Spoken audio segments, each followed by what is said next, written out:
Hadis yang jelas, hadis sahih, kata Nabi SAW, kalau kalian sedang mendengar azan, ya, dan di tangan seseorang di antara kalian masih ada sesuatu, minuman, makanan yang sedang dia kunyah, selesaikanlah. Kata ulama fikih, selama belum selesai azan masih boleh. Tapi ini bukan berarti azan baru siapin satu piring, ya.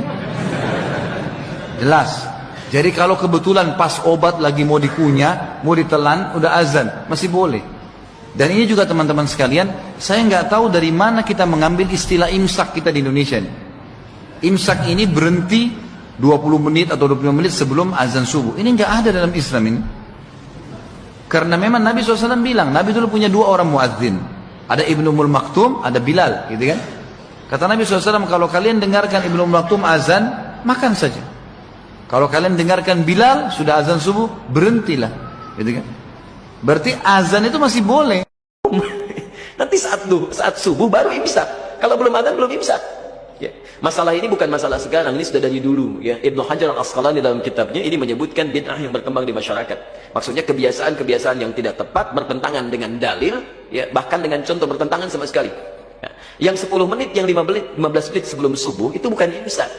Itu disebutnya dengan tanbih namanya. Peringatan, tanbih. Ya. Jadi asalnya dulu di zaman Rasulullah SAW di awal masa puasa, kan? Kemudian masuk waktu subuh, Bilal kemudian mengumandangkan azan, orang kan belum pada tahu tuh. Ya, tiba-tiba Bilal azan kaget, ya, kaget. Ya. Maka kemudian diadukan peristiwanya pada Rasulullah SAW, karena di awal masih sahur, masih nikmat, Anda bayangkan tiba-tiba azan. Jangankan masa dulu kan, masa sekarang saja kalau Anda sedang makan tiba-tiba azan, apa yang dilakukan? Mungkin ada yang dibuang lagi, ada yang disimpan dan macam-macam, ya. Maka diadukan peristiwa itu, disampaikan pada Rasulullah SAW untuk memohon solusi. Maka Nabi kemudian memerintahkan dua orang sahabat. Satu, Abdullah bin Abi Umi Maktum. Ini sahabat senior, Masya Allah, rumahnya cukup jauh dari Masjid An-Nabawi, matanya nggak bisa lihat. Ya. Tapi Rasulullah memerintahkan kepada beliau untuk menunaikan azan sebelum Bilal azan. Ya, untuk memberi tanda. Jadi kalau 15 menit kurang lebih sebelum Bilal azan, beliau azan.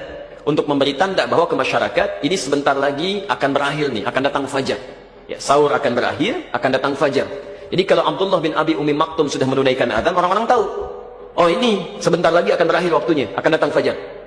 Poin saya yang pertama, Anda bayangkan, ini seorang sahabat sepuh, matanya buta, tidak punya penuntun, ini masih punya kebiasaan untuk mau ke masjid dan datang di awal waktu tuh subuhnya, sampai bisa azan. Saya, Anda, kita bukan sahabat, belum pernah ketemu Nabi, belum jelas surganya, amalan berantakan, hisab masih menegangkan, gitu kan? Masya Allah, saking sayangnya Allah dikasih masjidnya enak, kadang di samping rumahnya, AC-nya banyak, suasananya nyaman, selesai kajian kadang-kadang ada makanannya, gitu kan?